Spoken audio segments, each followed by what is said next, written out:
સૂક્ષ્મ સ્વર ઉચ્ચારણ આખો દાડો વગર જરૂરનું બોલ બોલ કરવું નહીં, બોલવું, પણ બોલતા પહેલા વચનનો વિચાર કરો કે આ શબ્દ ઉચ્ચારો એને સામાન્ય શું અસર થશે.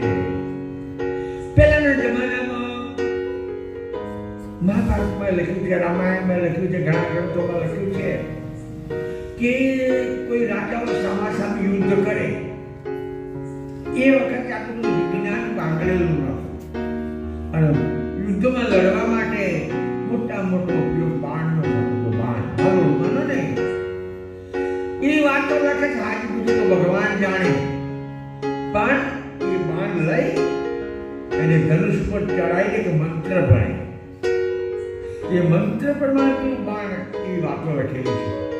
જો નાગાસ્ત્ર હોય તો એના બાણના હજારો સાપ થઈને સમાલો પણ કરડે, પણ પેલો સમાવાળો જાગ્રત હોય આ તો મહાભારતમાં લખેલું કે ગરુડાસ્ત્ર મૂકી એટલે હજારો ગરુડાય પેલા નાગ વીણી થઈ જાય, કારણ કે ગરુડનો ખોરાક સાપ છે, મોર પણ સાપને થઈ જાય. એ રીતે કદાચ કોઈ અગ્નિસ્ત્ર મૂકે તો આગ સળગવા લાગી, સામેવાળો ગરુડાસ્ત્ર મૂકે તો વરસાદ વરસે આગ ઓલવાઈ જાય. એટલે કહેવાનો મતલબ એક બાણને બીજો બાણ નિષ્ક્રિય બનાવી શકતો બને એવું બને.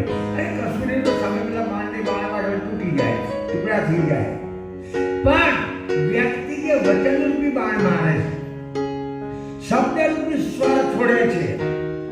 શોનાથી શ્વાસ કોમતું છે, જીભ એક પણ છે, ધડાક જેની જે કઈ શબ્દ કે એ પાછા ખરાબ બોલીને બીજાને દુઃખ થાય એવું કહીને આપણે તો અરખમાં આવીએ છીએ.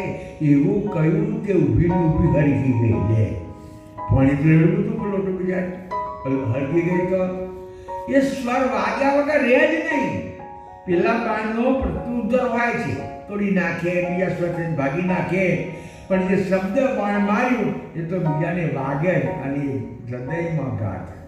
નહીં કહેતા લોકો ભાઈ મને એવું કહ્યું હું મરું તોય નહીં ભૂલું. શું કહે છે? મરું તોય નહીં ભૂલું. જ્યારે પેલા બાણનો ઘાતો કહે ને કાઢી નાખી દવા કરે મટી જાય છે. એટલે બાપજી કહે છે કે સૂક્ષ્મ સ્વર ઉચ્ચારણ